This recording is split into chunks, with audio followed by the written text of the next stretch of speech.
that experience? Just one person. Yes, please. As a student, my experience is when my professor defined the meaning of freedom. Freedom means finishing everything that you have to do before deadline. So now I keep remembering what he said. Thank you so much. So because of time, we will not be able to hear from everyone, but as instructors, as teachers, all we have to do is ensure that you create an impact in the learners. Let them be more active in your lessons. If they are dormant, just know that your method is not really doing well.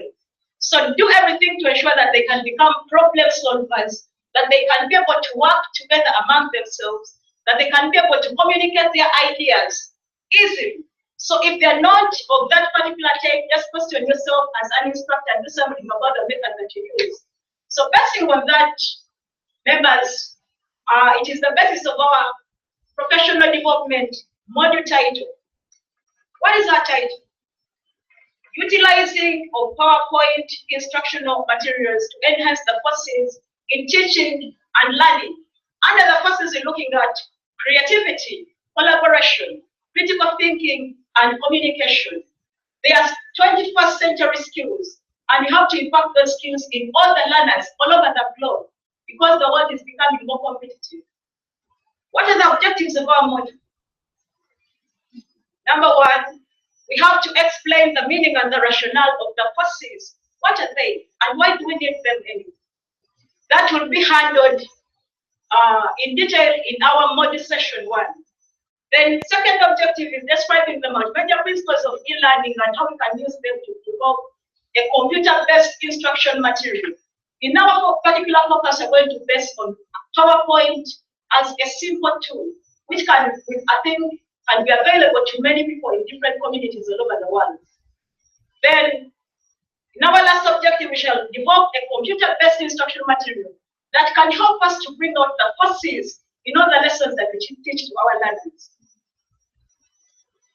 So we are going to be reflecting on one particular activity in our session today because of the limited time that we have.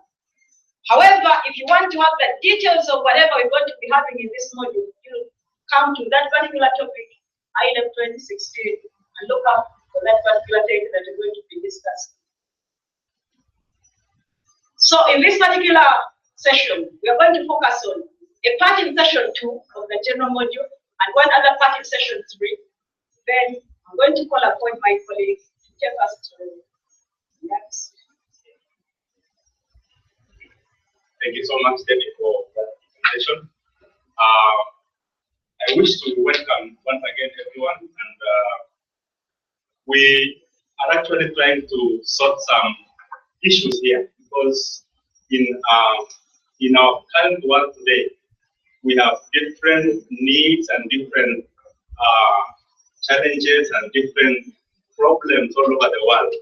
You cannot have or like compare what is in the United States with what is in the third world countries. So we have some issues to solve here. But one major common thing here is we all need 21st century skills, which are the forces which have already been mentioned by our colleague who has gone before us.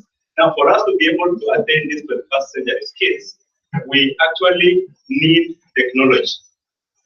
We need technology for us to be able to achieve the 21st century skills. And have you ever encountered a situation as a teacher when you really want this YouTube video very badly in your class? You really want this material which is found in the internet very badly.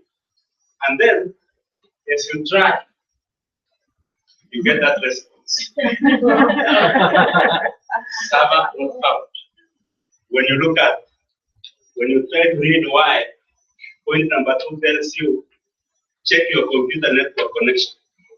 And you all of a sudden realize you don't have internet. So here we have a problem.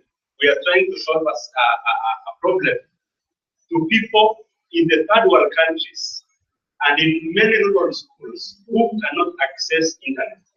We know we have many internet supported programs and softwares, which can be very good in learning and in 21st century skills acquisition. We can mention many of them, Zapshot, we can mention PointWeb, we can mention the platforms like DeepWell and Moodle and all those kinds of platforms. But here is a case where we have people who do not have internet access. How do you help them? Can they have the advantage of technology like anybody else? That is the main focus of our professional development model. And we have to use the simplest technology available. And for us here, we have chosen PowerPoint. And we also have to learn how to use it very effectively.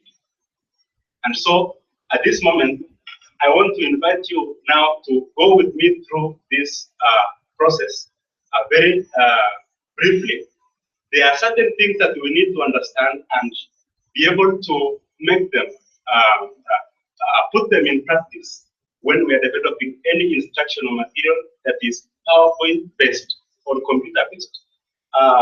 These principles or theories, we're going to start with the theories, and we're going to look at the cognitive theory of multimedia learning developed by these gentlemen here, Mayer and Moreno. This theory, which is summarized in this diagram, simply suggests that for effective learning to take place, stimuli has to come in through two channels. One is the auditory channel, and the other one is the visual channel. So we have these two channels which have to be taken care of. So stimuli will come in, attention will be selected, and taken to the working memory, which has a limited capacity. So you have to mind the amount of content that come in, because the capacity is limited. And then they will be processed. And then if it goes well, it will be taken to the long-term memory and can be retrieved later. So this is the basis upon which we want to impact on our learning. As a teacher, you cannot afford to forget that in any lesson that you give, you must make sure that you take care of the two channels together. Alongside this theory, alongside the understanding of this theory, we also have to know that we have certain principles which we must put in place as we develop our instructional materials, especially in PowerPoint. And we are calling them multimedia principles. They have been called multimedia principles of e-learning by Richard Mayer himself, being an educationist. And we are going to use them, and we're going to mention just a few of them. He has a long list of these principles. We have only adopted those which are very relevant to PowerPoint use. And so the first one is, we are calling it bisensory. It goes with the cognitive theory. There has to be two senses here, the visual and the auditory senses, which you have to take care of. As you prepare your material, prepare it in such a way that there is graphics or something that aids the visual learning. Prepare it so that there is something audio that can the learner can take advantage of. The next point is selection. When you are making your presentation or whatever, make sure that you present words as audio rather than on-screen text. That is the challenge with PowerPoint. And many times, like now, there is a lot of writing on the board. And sometimes learners are attracted to reading and forgetting to get exactly what you are saying. So that is the point. So it is better to have audio rather than on-screen text. In that case, we are calling it selection. So you select to use audio. Another point is the alignment. If you are to label any diagram or any graphic that you are using in your PowerPoint presentation, then you have to make sure that you align the names or the words with parts of the image that you want the students to learn. There has to be that alignment. And what the point here is, they do not have to be separated. The text or the narrated words and the image or diagram or the graphic should not be separated. Alongside that, we have this one which we are calling proximity. When you name your diagrams and your images in PowerPoint, when you align them so that they are in a good sequence in one line that learners can relate together, they also must be very close or very near to each other so that they don't have to strain to figure out. At the end of this presentation, I'll give you some example, and then you'll tell me which one you think works well. Then number 5 is the combination. Like we are talking here about a graphic and a narration that accompanies it. And the point is, learning will be much, much successful if the graphics and the narration are played simultaneously. If they come simultaneously, then there will be successful learning. When they come successfully, linking them becomes a problem. But when they come simultaneously, learning is enhanced. Another important point is non-redundancy. And we are learning here that at times you have graphics in your PowerPoint presentation, you have narration, and then you have on-screen text. So all those things, when mixed up together, some of them will be redundant. They'll not be useful. They'll not be important in the process of learning. So the point is, people learn better from graphics and narration. Graphics and narration than from graphics, narration, and on-screen text all together. So if you choose to use graphics, then use narration and avoid text. If you choose to use graphics and text, then you can ignore narration. But remember the first point here, the second point, where you better use narration than on-screen text. So that's another point. Then this point here, number 7, is the point of exclusion. We need to learn to exclude extraneous materials. We have materials which can be part of our PowerPoint presentation, and they will have learning.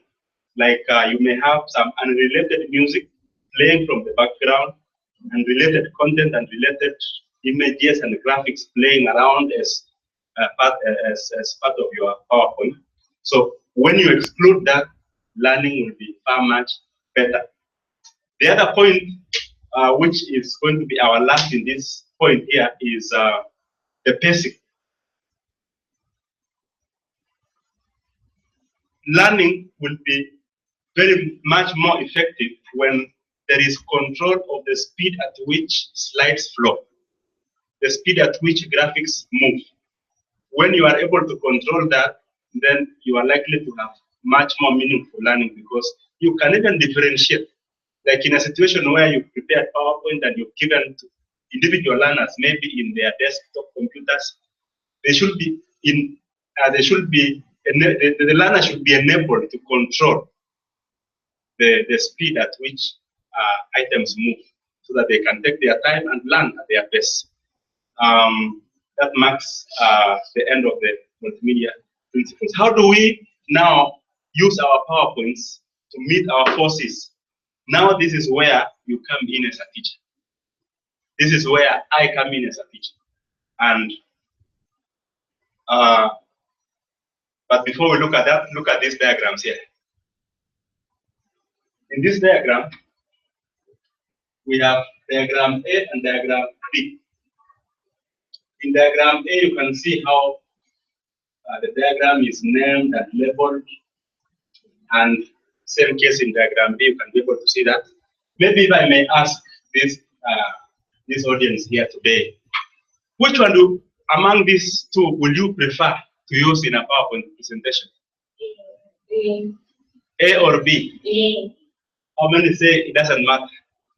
By show of hands. It doesn't matter. You can use any. How many suggest A will be better, far much better?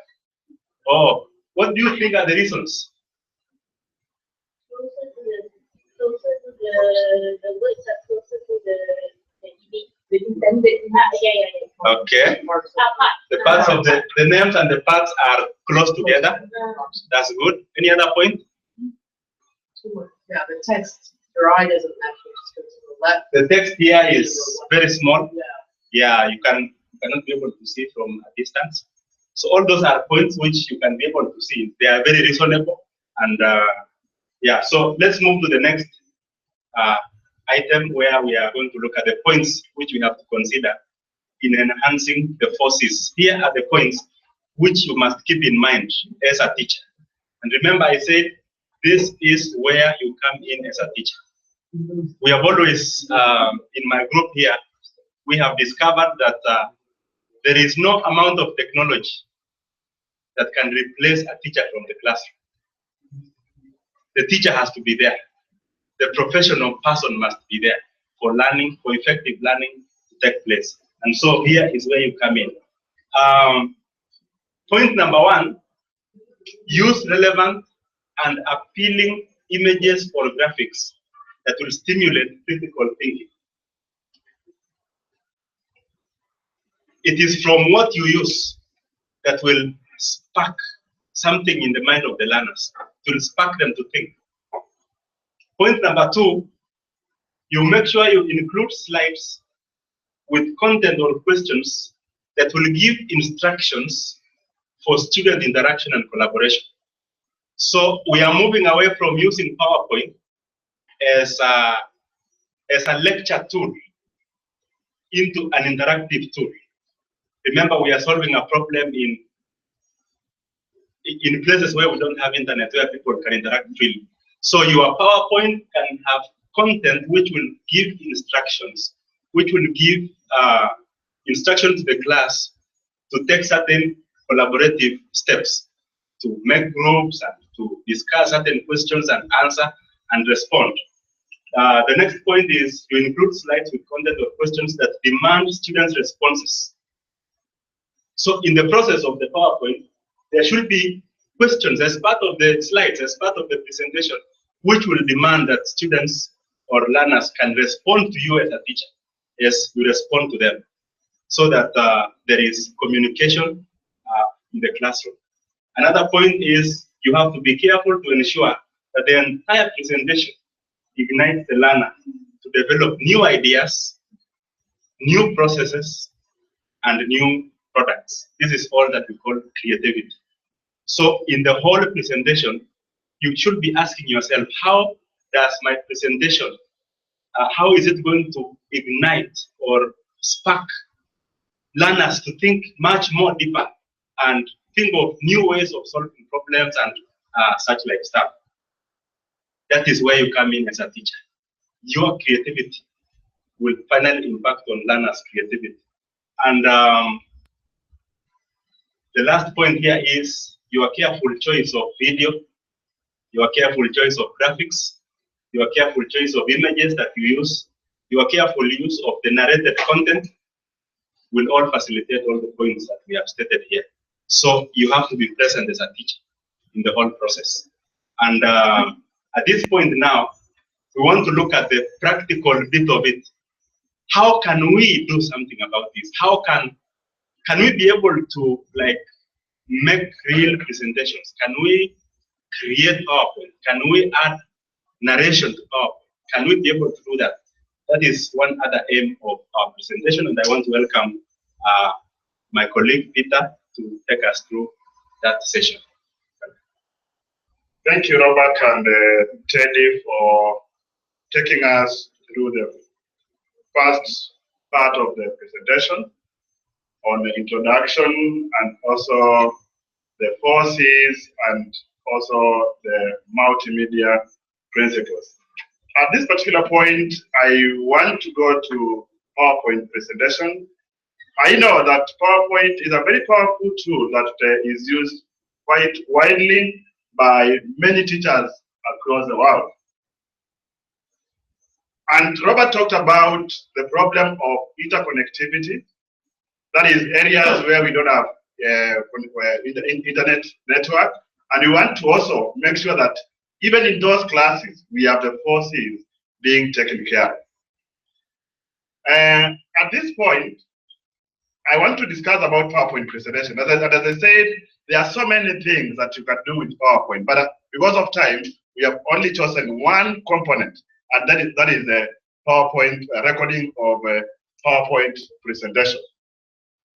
At this point, we're asking ourselves, why do we need to record a presentation that probably you are doing in class, or the presentation you are doing maybe in a private room somewhere?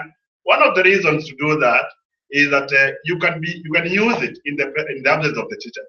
Sometimes the teacher is not around, and probably there is a substitute teacher who is supposed to take your class or your lesson. You can have those videos, you can have recorded videos that you can run in the class. Students respond to them, and you get feedback when you come back. Then it can be shared to enhance collaboration among the teachers and the students. If you have colleagues in your department, you can decide to come up with a project, a PowerPoint project, so that you can have the expertise of each one of them come together and design a project, record that project, and share it with your students. So that means that you are able to get something from your colleague. Then some presentations can be sent to students on holiday, and this can make syllabus coverage faster. In some countries, the syllabus to be covered is so wide, and therefore it requires that even when students are on holiday, they need to do something ahead of the teachers, that it becomes very easy. When they come back, the teacher will go through that very fast, and they'll be able to cover quite some ground within a shorter period. The PowerPoint has got a feature that can turn a presentation into a video that you can play automatically. So you just record it, and then after recording, you go and transform. You convert it to a video and you run it. We'll be able to show you how to do that. Then the other one is it provides opportunity for student engagement by having them record narration. If you have any presentations, the students can prepare presentations. And when they have done them, they can record them and they can turn them into video. Therefore, students are being brought on board. Lessons can be done in advance. You can do your lessons in advance, record them, and share them in class. If you have an advantage of having internet connectivity, you can take advantage of the website. You can share it on social networks like Facebook, like in Facebook, and you will have inputs of other experts in this. What do we require to be able to make a record of a presentation or a conversion of a presentation into a video? You need a computer that is installed in Microsoft PowerPoint, and I know most of the computers have that. We need a quiet environment if you're not doing it in class, and a multimedia-enabled computer that will take care of the voices and take care of the videos and all that. Now, at this point, I want to play a video. I want to show you a video that we did. We did a lesson, Robert did a lesson, and we recorded his slide, we recorded his voice, and we were able to run that. Please take this up.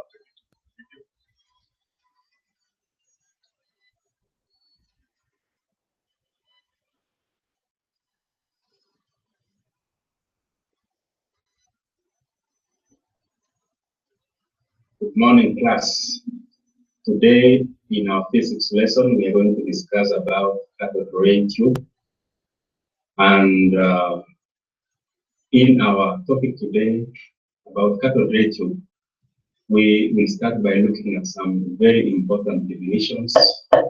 And one of such definition is the term thermionic emission. What is thermionic emission?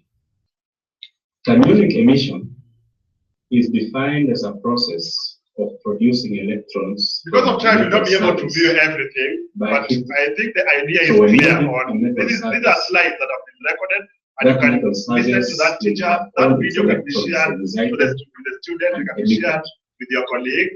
Maybe you can show you a video. And in this diagram below, we have notes will accelerate. And as you watch it, watch the video. A cathode ray tube is the forerunner of the television tube. is a glass tube from which most of the air has been evacuated. At this point, connected to a high voltage source, the negatively charged plate called the cathode unit. At this point, you realize that Robert has been able not only to use his own knowledge on physics, he has been able to get information from other sources and put it in his class. So other than the student listening to Robert teaching or doing that narration, he's also able to get some information from other people and sharing that with his students. And as I said the other time is, you can be able to record this and probably send this one to your friends and let them have some input on that.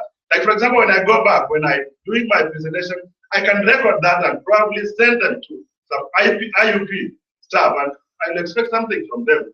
Like, how do you think, how was this particular lesson? What input, what changes can I make on this? And I'll have all that. So thank you very much. At this point, I want to show you, probably some people are wondering, how is it done?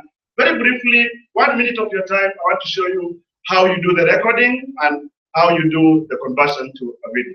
Take me to PowerPoint. PowerPoint, there you are. So when you're in PowerPoint, make sure that you have your slides ready, and then from there, from your menu, you go to record slide. When you click on record slide, you will have the option of start recording. Then you start recording. You can start recording from a particular slide, or you start from the beginning. Now, at this point, when you start on recording, the slides will start running. And you can see on your screen that there is a timer. So you can time the screen, you can time your narration so that your students will have time to listen to everything that you have said. And then once you are through, you just right click and end the video. All the slides and their timing will be recorded. Then after that, because you want to make a video out of that, you go ahead and save that. Now you go to File, then from File, you click on Save As. Now when you click on Save As, you select the folder where you want it to save. For example, I want to save this one in my desktop. Now on my desktop, I have the file name. I name the file. I'll have Save As type. This is where now you will have to change the file type and go to Windows, look for Windows Media Video. From Windows Media Video, you save, and from that you can see now that a video is being created. That video now can be shared. Thank you for your time. At this time, I want to welcome Rukia to the time is up. Time is up. Okay. We welcome questions from the audience.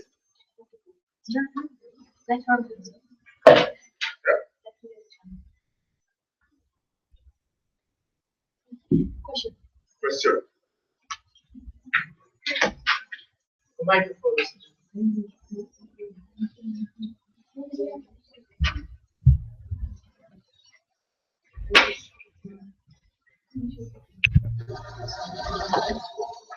Very nicely done. I'm certainly going to try doing this. I haven't tried it yet. So my question to you is, as you make material for your classes, what are you going to do in terms of storing these files, and what have you figured out a way to actually share it with your students? Is it going to be shared by email, or is it going to be shared by Dropbox, or how are you going to share it with your students as you plan your lessons? Okay, one of the ways, because of the challenges of internet in many countries, like in our countries, schools have these desktop computers.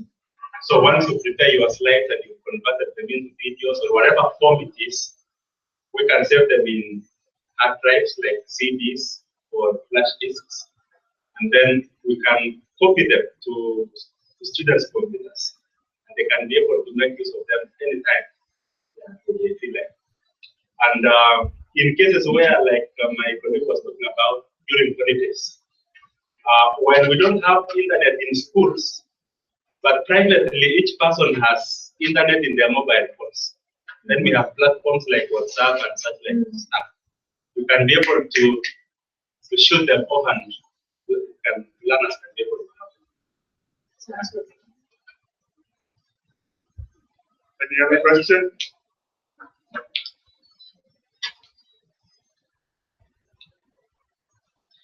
Maybe any comments? Maybe I can add up something on the PowerPoint.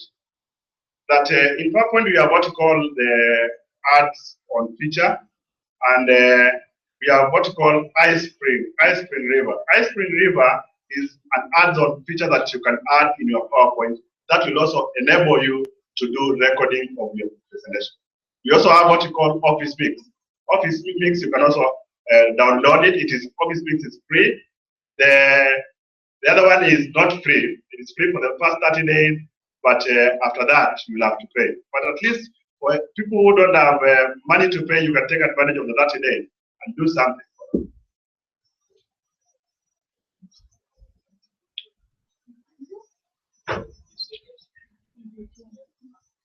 Hello. That is an amazing performance, amazing presentation. I learned a lot from your presentation. If, for example, I would like to know more on how to use PowerPoint and to use it during my lessons, could you suggest where I can get more information so that I can use it for me and for my colleagues? Thank you. There are so many sources that you can get information about PowerPoint. But since we have the manual that we have developed, you can, for the time being, you can make use of that. And we have given references on various texts, various sites that you can visit and get more information. Yeah, on the same note, PowerPoint itself, the Microsoft Office itself, usually has help section up there. So like anything you want to do, like I want to add a video, just type there, how do I add a video? How do I add narration? How do I do this? Just within the PowerPoint, and then you get all the information there. Free and easy.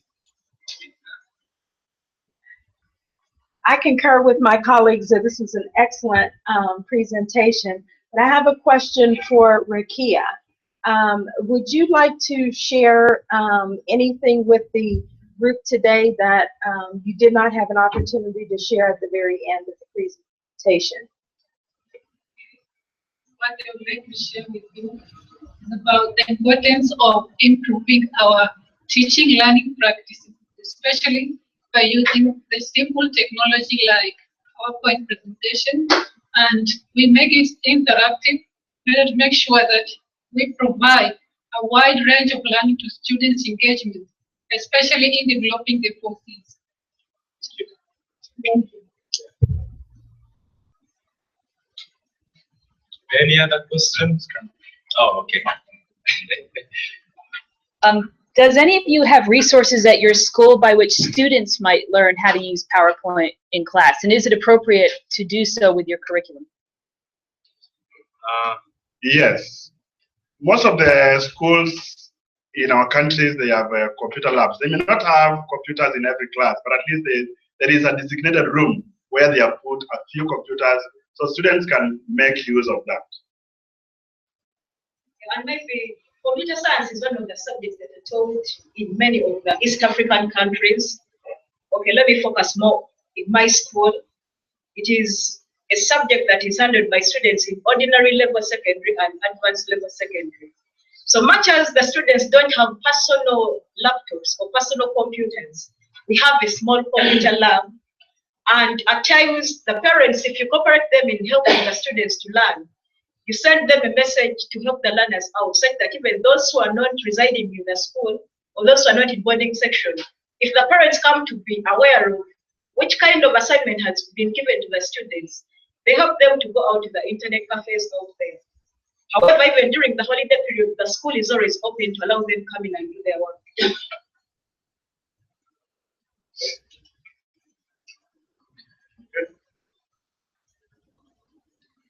So thank you for your time.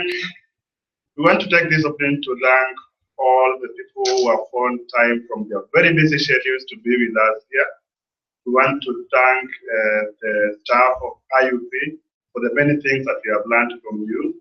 We want to thank Mr. Biga, Professor Biga, in a very special way for the technology that you have taken us through. We want to thank Dr. Machado.